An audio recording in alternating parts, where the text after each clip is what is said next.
사랑과 은혜가 풍성하신 하나님 감사합니다. 귀한 날을 또 허락하시고 또 하나님과 함께하는 거룩한 주의 백성으로서 살아갈 수 있도록 은혜 주시니 감사합니다. 하나님의 말씀 가운데 거하게 하시고 주님께서 말씀하여 주실 때 그 말씀대로 준행하는 하나님 보시기에 좋은 주의 모든 백성들 되게 하여 주옵소서. 매일의 하나님의 말씀의 묵상을 통해서 삶의 변화가 나타날 수 있도록 또 그 변화를 통하여 우리를 사용하실 때에 복음이 전해지는 역사 있게 하여 주시옵소서. 감사드리며 살아계신 예수 그리스도의 이름으로 기도합니다. 아멘. 사랑하는 성도 여러분 반갑습니다. 자, 오늘은 또 레위기 말씀 9장부터 12장까지 말씀을 읽고 함께 또 묵상하도록 하겠습니다.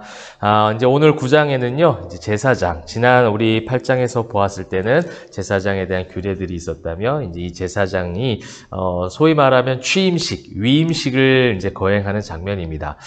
그러한 가운데 이제 제사장들에게 주신 규례라고 볼 수 있는데요. 저는 여러 가지 말씀들 중에 가장 중요한 또 우리가 함께 묵상해야 될 부분이 7절이라고 생각이 되어졌습니다. 모세가 또 아론에게 이르되 너는 제단에 나아가 네의 속죄제와 네의 번제를 드려서 너를 위하여 백성을 위하여 속죄하고 또 백성의 예물을 드려서 그들을 위하여 속죄하되 여호와의 명령대로 하라. 이렇게 말씀하고 있습니다. 자, 아론이라는 제사장이 세워져서 이제 네가 하나님 앞에 번제를 드려야 된다라는 것이죠. 그럼 제사장의 역할은 이스라엘 백성들이 제물을 가져오면 제사를 집례하고 하나님 앞에 제사를 올려드릴 수 있는 그 일들을, 그 형식들을 갖추어준 역할을 하는 것이 바로 제사장입니다. 그런데 이 제사장이 하나님 앞에 먼저 세워질 때 오늘 모세는 아론에게 네의 번제, 너의 번제라는 거죠. 또 너의 속죄제, 너를 위하여. 여러분 이것이 굉장히 중요한 저에게는 묵상으로 다가왔습니다. 또 저는 또 목회자다 보니까 예배를 인도해야 하고 또 하나님 앞에 성도들이 나아갈 수 있도록 그 통로를 계속해서 열어주는 역할들을 해야 되는데요. 그러면 하나님 보시기에 김성천이라는 사람은 어떠할까라는 것을 한번 묵상하게 되었습니다. 여러분 우리가 예배를 할 때에 정말 하나님과 나와의 그 관계 속에서 올려드려지는 온전한 예배를 드리고 있는지, 아니면 목사이니까 예배하고 아니면 교회에서 많은 사람들이 보고 있으니 직분자로서 예배를 하고 또한 교회를 오랫동안 다닌 습관에 의해서 예배를 하는 것은 아닌지, 레위기 말씀을 통해서 이제 이 11장, 12장으로 넘어가면서 계속되는 규례들이 나오고 있는데요. 그 규례들 가운데 이제 제가 또 나중에 말씀을 드리겠지만 정결한 것과 부정한 것을 구분을 하세요. 근데 그 구분할 때에 하나님께서 가장 중요하게 여기시는 것은 바로 마음이라는 거예요. 정결한 마음, 깨끗한 마음이라는 겁니다. 하나님 앞에 드려지는 제사, 하나님 앞에 드려지는 예배가 정결한가? 정말 하나님 받으실 합당한 예배인가? 경건의 모양이 있는 것이 아니라 경건의 능력으로 전심을 다해서 진심을 다해서 하나님 앞에 마음과 뜻과 힘과 정성을 다해서 예배하고 있는가에 대한 부분이거든요. 여러분 오늘 이 9장에서의 말씀, 이 아론에게 네의 속죄제, 너의 번제를 먼저 드리라는 거예요. 네가 먼저 하나님 앞에 속죄하고 네가 먼저 하나님 앞에 온전히 태워드리는 온전한 헌신이 있는 온전한 죄가 사해지는 하나님 앞에서의 그 관계 회복 속에서 예배를, 제사를 집례할 때에 백성들에게도 그것이 전해진다는 겁니다. 그렇다면 이 제사장이라는 걸 지난번 말씀드렸듯이 오늘날 목회자에게만 국한된 것이 아니라고 말씀드렸어요. 하나님 예수 그리스도를 믿는 모든 성도들이 이제 다 제사장의 역할들을 감당해야 됩니다. 그렇다면 이것도 어떤 우리에게 교훈을 주시는 겁니까? 내가 먼저 하나님을 만났고 내가 정말 예배 가운데 눈물이 있고 내가 먼저 하나님 앞에 온전한 번제와 속죄제에 맞춘 그런 예배를 하나님 앞에 드리질 않는데 내 자녀들에게, 내 주변 이웃들에게, 많은 사람들에게 어떻게 하나님께로 올 수 있는 통로를 나를 통해서 준비해 주겠냐는 거죠. 여러분 이것이 우리가 오늘 이 9장의 말씀을 통해서 한번 함께 교훈을 하고 내 자신을 좀 돌아보고 나의 번제, 하나님 앞에 드리지는 나와의 그 관계 속에서 내가 먼저 그 예배가 살아있고 내가 먼저 그 하나님 앞에 예배하는 것이 온전하게 드려지고 있는가. 이것은 저는 주일 예배만 여러 말씀드린 것이 아닙니다.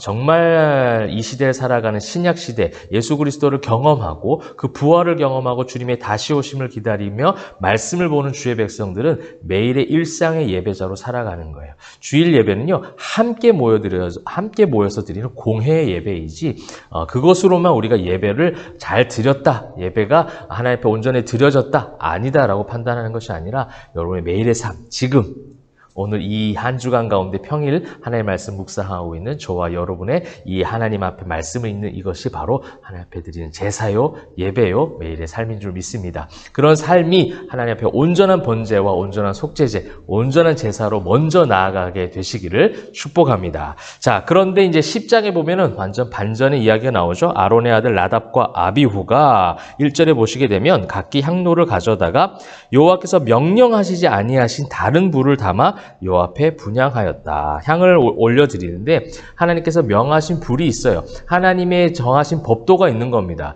여러분 이제 이 10장을 기준으로 해서 11장, 12장 계속해서 정결법이 등장을 해요.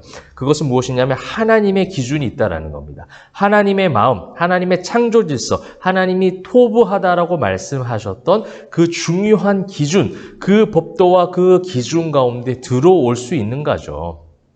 그 기준 안에 거하고 있느냐, 이것이 바로 하나님 앞에 온전하게 제사를 드리는 백성들의 마음이어야 한다는 겁니다. 이것이 형식이 되어서는 안 된다는 거죠. 나답과 아비후가 형식을 어기지는 않았습니다. 제사에 대한 형식을 절대 어기지 않았어요. 향로를 가져다가 하나님 앞에 분향하기까지 하였습니다.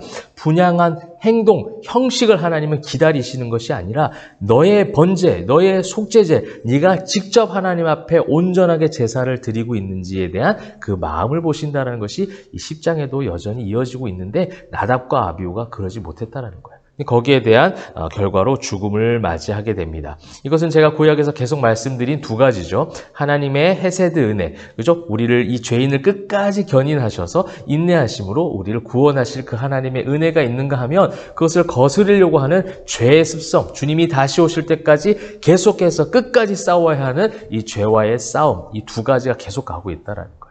이 두 가지가 계속하고 있는데 믿는 자들이 경험한 은혜는 무엇입니까? 믿는 자들이 붙잡고 있는 그 신뢰하고 의지하는 것은 무엇입니까? 하나님의 헤세드의 은혜죠. 십자가의 은혜, 부활의 승리, 우리가 그것이 있기 때문에 그 두 가지가 이 주님이 다시 오실 때까지 여전히 공존하지만 우리가 붙잡을 수 있는 무언가, 승리할 수 있는 승리의 깃발이 있다는 거 여러분 꼭 기억하시고 이 10장에서도 여전히 그 두 가지가 계속 가고 있지만 하나님께서는 그 속에서 또 한 번 역사하고 계시고 은혜를 베푸시는 거예요. 그래서 이 거룩이 무엇인지를 하나님의 그 질서와 법도 아래에 있는 것, 하나님의 영역 가운데 있는 것, 이것이 무엇인지를 이 레위기 말씀을 통해서 가르쳐 주고 계십니다. 그래서 이제 11장부터는요, 이 정결한 것과 부정한 것에 대한 그 문구들이 계속해서 나오게 됩니다. 자, 그러면서 저는 오늘 말씀 이 11장부터 레위기 마지막 27장까지 거의 매장마다 나오는 가장 중요한 문구가 있음을 제가 이제 오늘 레위기 말씀을 나눌 때마다 말씀을 드릴 텐데요. 정확하게 말씀을 드린다기보다는 여러분들이 한번 찾아보시면 좋겠습니다. 매 장마다 앞부분에 반복해서 나오는 것이 있어요. 이것이 레위기에서 하나님께서 우리에게 가르쳐 주시고자 하는 거룩의 가장 중요한 기준이 될 것 같아요. 이전에 제가 한번 말씀을 드린 적이 있습니다. 반복되는 이 문장을 통해서 하나님은 그들에게 정결한 것이 무엇인지, 부정한 것이 무엇인지를 알려주시고 그 기준 가운데 들어오기를 원하고 계세요. 여러분, 이 정결하다라는 것은요, 말 그대로 아주 깨끗한 것을 이야기하는 겁니다. 여러분, 신약에서 예수님께서 산상수 말씀하실 때 한번 기억해 보실까요? 마음이 청결한 자라고 하셨습니다. 마음이 청결한 자는 어떤 사람입니까? 마음이 청결한 자는 하나님을 보는 사람이라는 거예요. 그것이 이제 천국 산상수 가운데 그 팔복에 관련된 말씀 가운데 나오지 않습니까? 제가 그 거룩이 무엇인지 계속해서 구약의 말씀을 출애굽기와 레위기로 오면서 말씀드린 것은 뭐예요? 하나님과 대면하여 하나님과 교제하고 하나님과의 관계 속에 있는 게 거룩입니다. 내가 어떠했기 때문에 어떤 것을 실천했기 때문에 거룩이 아니라 하나님께서 나와 함께하고 계시고 나에게 말씀하시고 그 말씀을 나는 듣고 있고 이것이 바로 거룩이라는 거예요. 그래서 마음이 청결한 자는 뭐라고요? 하나님을 볼 것이요. 우리가 하나님을 본다는 자체, 매일 이 말씀을 통해서 하나님을 본다는 그 자체가 바로 거룩이라는 거예요. 그래서 성경을 보는 것이 거룩한 행위에 들어가는 겁니다. 근데 성경을 봐야지 거룩해지는 것이 아니라 거룩하기 때문에 성경을 보는 거예요. 거룩해졌기 때문에 하나님이 거룩하신데 그 거룩하신 하나님을 닮아가니 하나님과 교제할 때 기도가 나오는 것이고 그 기도가 결국 거룩한 행위에 들어가는 것이죠. 하나님을 보는 예배가 있기 때문에 그 예배를 통해서 하나님을 경험하고 하나님을 높여드리기 때문에 거룩하다 말하는 것이지 예배를 드렸기 때문에 거룩한 것이 아닙니다. 하나님이 우리를 거룩하다 칭해 주시고 우리와 함께 하시고 교제하시고 끊임없이 우리와 동행하셔서 정결하게 하시는 그것이 바로 거룩인데요. 이 11장의 음식에 대한 것, 먹지 말라는 것과 먹으라는 것. 여러분 이것은 어떻게 보면 하나님의 창조 질서의 토부 상태에서 벗어난 모든 자연, 환경, 만물, 인간, 인류에 대한 것에 대한 이야기일 수도 있어요. 그죠? 어떻게 보면 위생 청결적인 부분이 될 수도 있고 종교적 관점이 될 수 있습니다. 사회적 관념이 될 수도 있고요. 도덕 윤리적 관념이 될 수 있어요. 이 모든 것이 무엇이 어찌 됐든 간에 하나님께서 정하다는 것과 부정하다는 것이 생겨버린 것이죠. 그렇다면 이제 하나님의 백성들은 뭐예요? 하나님이 정결하다라고 하는 것이 무엇인지를 찾아서 쫓아가는 것. 이것이 바로 또 거룩한 하나님의 은혜가 아닌가 싶습니다. 그래서 11장 45절에 중요한 문구가 나옵니다. 나는 너희 하나님이 되려고 너희를 애굽 땅에서 인도하여 낸 여호와라. 내가 거룩하니 너희도 거룩하라. 이 거룩에 대한 온전한 개념을 지금 말씀하고 계십니다. 그래서 47절 부정하고 정한 것과 먹을 생물과 먹지 못할 생물을 분별하였다. 하나님의 뜻이 매일의 하나님 말씀 읽는 것은 무엇이냐면 악한 세상 가운데 하나님의 말씀의 기준을 가지고 분별하는 거예요. 계속해서 분별하여 정한 것이 무엇인지 부정한 것이 무엇인지를 바라보고 하나님 말씀을 쫓아가는 것이죠. 자, 12장에는요, 임산부에 대한 결례에 대한 부분이 나와요.